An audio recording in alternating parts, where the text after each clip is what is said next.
Life is a complex web of relationships. From the moment we are born, we begin to connect with others, and these relationships shape our perceptions of joy, fear, and our deepest values. However, as we journey through life, we eventually realize that not all relationships serve us well. Some bring peace and wisdom, while others can become sources of deep suffering. In this video, I will explore 9 crucial signs that indicate it may be time to sever ties, even with those closest to us, family or friends. Through the lens of Zen and Buddhist teachings, we will delve into how attachment often leads to suffering, and why it is essential to let go of relationships that drain our energy, distort our self-worth, or prevent us from growing. But before we start, let me share a short Zen story that highlights the essence of letting go. Zen story: The Cup of Water.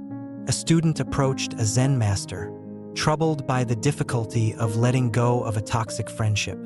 The master handed the student a cup and began pouring water into it. As the water overflowed, the student exclaimed, "Master, the cup is full."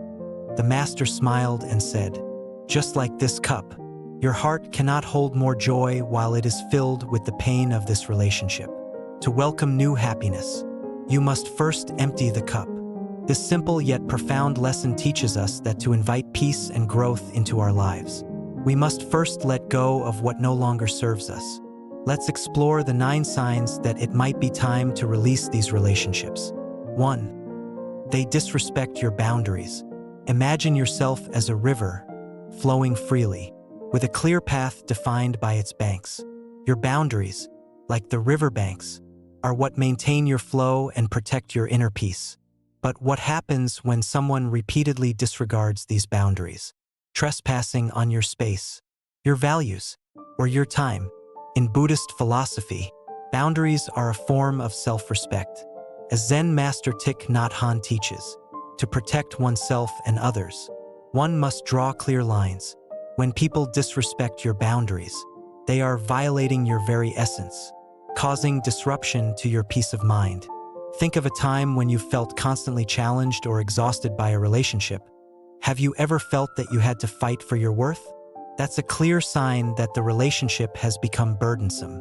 Lady Gaga, one of the most famous music icons, has shared how she deals with the pressures from the public and media. She mentioned that throughout her career, she had to learn how to protect herself from invasion, especially during times when she felt manipulated or her privacy was violated. Gaga developed a system of personal boundaries to protect her creativity and mental health. Letting go, in this case, is not an act of cruelty but an act of self-respect. When someone refuses to respect the limits you set, they are not honoring your humanity. By releasing this person from your life, you are honoring the sanctity of your peace and well-being. 2. They drain your energy without replenishing it. Think of relationships as a garden. If they are healthy, they should nurture you, feeding your spirit with kindness, joy, and mutual respect. But some relationships feel more like barren land, where one person constantly takes without giving back. Jim Carrey, the famous actor and comedian, has openly talked about how certain relationships in his life drained his energy. He said that for a long time, he tried to please others and be there for people, even when they didn't reciprocate. Over time, he realized that maintaining these one-sided relationships was detrimental to his mental health. Jim Carrey now emphasizes the importance of self-care and only surrounding himself with people who genuinely uplift and support him. I remember a time in my life when I had a friend who always reached out for advice, attention, or emotional support, but never offered anything in return. After every conversation, I felt depleted emotionally, mentally, and physically. It's exhausting to be in a relationship where you feel like an emotional sponge, soaking up negativity or demands without ever being replenished. Zen philosophy emphasizes balance. When your cup is empty, you cannot fill others. If a relationship continuously drains you, it's okay to walk away. This isn't selfish. It's essential to preserve your energy for those who truly nurture you and share in your growth. 3. They are consistently dishonest. Trust is the foundation of any meaningful relationship. Yet some people destroy that trust by being dishonest or manipulative. In Buddhism, truth is highly valued after all. The Buddha taught that truth is the light that guides us through the darkness of illusion. Lance Armstrong, the famous cyclist, became embroiled in one of the most public scandals in sports history when it was revealed that he had been lying about his use of performance-enhancing drugs for years. Armstrong's web of lies and manipulations shattered his reputation and relationships with fans, teammates, and sponsors. After being exposed, he admitted that he had spent years deceiving not just the public but also his loved ones, breaking the trust that was essential in all those relationships. Armstrong's story is a powerful reminder of how dishonesty can destroy the foundation of trust that relationships are built upon. Consider a situation in your life where someone lied to you or manipulated the truth. How did it make you feel? Did it affect your sense of self-worth or your ability to trust? Relationships built on lies cannot withstand the test of time, for they are founded on a false reality. As Zen teaches, lies are like clouds that obscure the sun. They block the light of truth and distort our understanding. Walking away from someone who consistently lies to you isn't about punishing them. It's about protecting your need for clarity and honesty.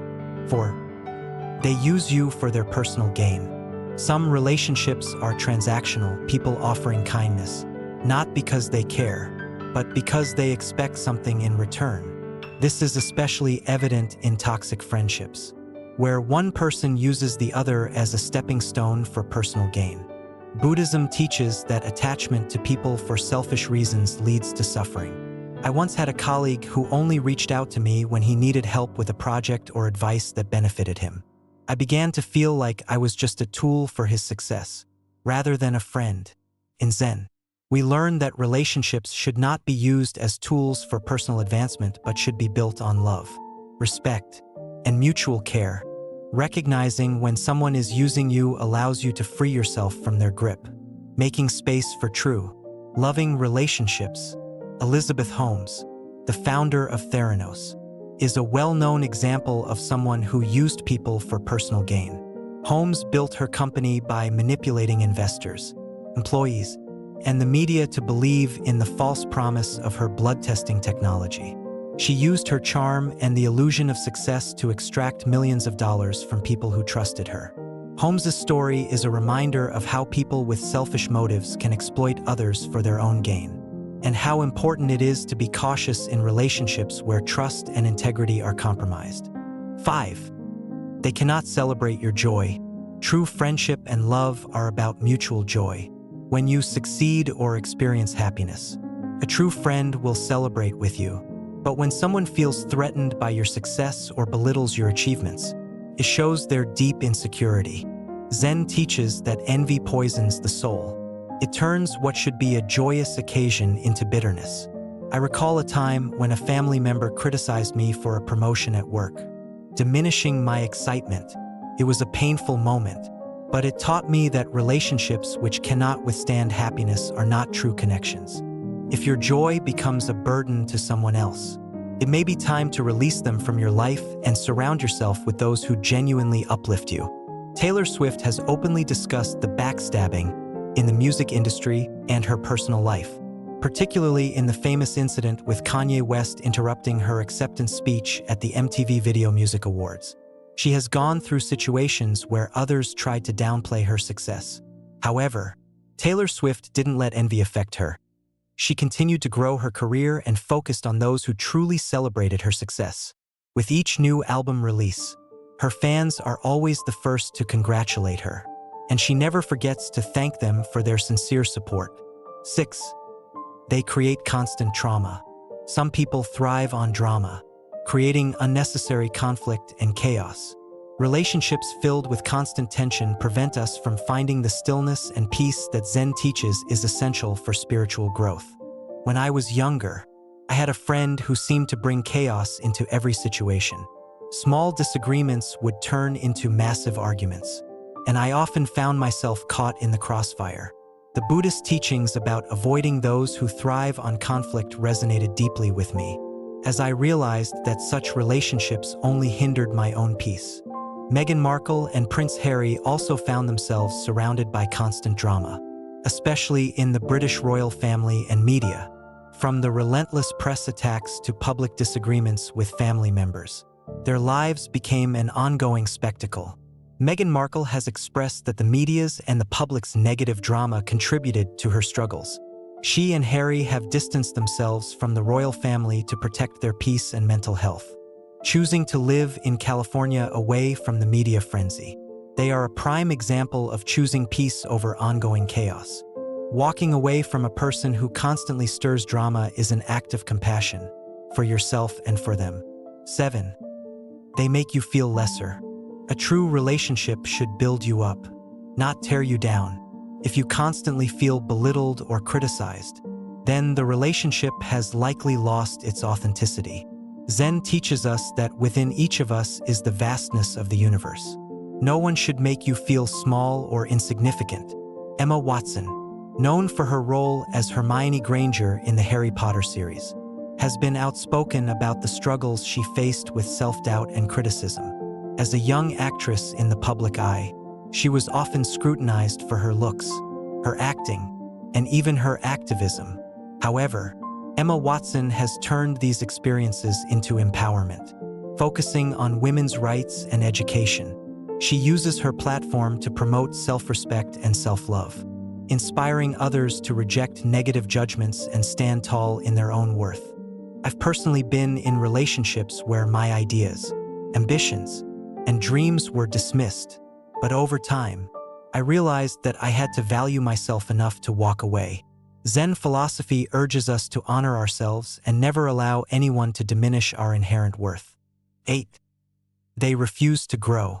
Life is a journey of continuous evolution, yet some people cling to outdated patterns and refuse to change. In Buddhism, impermanence is a core concept. We are always evolving. If someone resists growth, they become a stagnant force in your life, hindering your own path toward enlightenment. Steve Jobs is a quintessential example of someone who embraced change and innovation. Throughout his career, he faced numerous setbacks, including being ousted from Apple, the company he co-founded. But rather than resisting change, Jobs embraced it. His ability to adapt, evolve, and reinvent himself was a key factor in his eventual return to Apple and the creation of groundbreaking products like the iPhone. Steve Jobs' journey reminds us that growth requires flexibility and the courage to let go of what no longer serves us. A personal example would be an old friend who was always stuck in negative thinking. No matter how much I grew, she remained mired in self-pity and past grievances. Zen teaches that we must shed old skins to grow, just as a snake does. Relationships that do not evolve become chains that hold us back from our own potential. 9. They do not reciprocate love or effort. In any relationship, love and effort must be mutual. Without reciprocity, the relationship becomes an imbalance, and resentment begins to fester. A Zen parable about a tree that gives all its fruit and shade but never receives water from the man who benefits from it comes to mind. Eventually, the tree withers, and the man is left with nothing. Mother Teresa was a beacon of unconditional love, dedicating her entire life to helping the poor and sick. However, her story also highlights the need for reciprocal love and respect. In her letters, she often expressed feelings of spiritual dryness and loneliness. Despite her unwavering devotion to others, Mother Teresa's experience shows that love, when not nurtured and reciprocated, can lead to exhaustion and a sense of emptiness. Even those who give the most need love and care in return. If you find that you are the only one giving, it may be time to let go. Relationships are not one-sided transactions. They should nourish both parties. Letting go of a relationship, especially one with family or close friends, is never easy, but it is often necessary for personal growth and peace. As Zen and Buddhist philosophies teach us, attachment can lead to suffering, and by releasing what no longer serves us, we make room for new beginnings. It's essential to recognize that letting go does not mean abandoning compassion. Rather, it's about respecting yourself and aligning with the flow of life. When we choose to release toxic relationships, we are not only preserving our own peace, but also allowing others the space to grow. As the Buddha said, in the end, only three things matter: how much you loved, how gently you lived, and how gracefully you let go of things not meant for you. Remember, letting go is not an end, it's a beginning. If this video resonated with you, I invite you to reflect on your own relationships and whether any of them are holding you back. Feel free to share your thoughts in the comments below. I'd love to hear your experiences. Don't forget to like, share, and subscribe for more content like this. Thank you for watching, and I'll see you in the next video.